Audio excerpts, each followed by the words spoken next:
ये देखिए जी, एहतियात के साथ आना है, स्लिपरी है,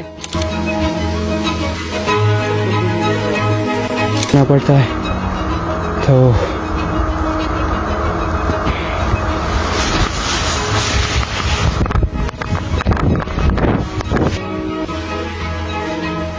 मैं वो ऊपर से स्लिप हो गया हूँ तो यहाँ पे आके रुक गया हूँ।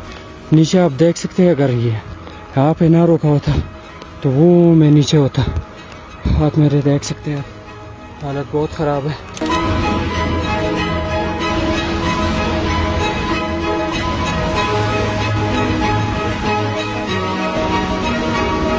ओके जी, ये है चंबर वाटरफॉल, जो कि चौड़ वैली में जो है ना सबसे लंबा वाटरफॉल है।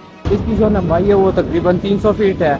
मेरा तो एक्सपीरियंस अच्छा नहीं रहा क्योंकि मैं 2-3 दफ़ा स्लिप हुआ हूँ, बड़ा ख़तरनाक था।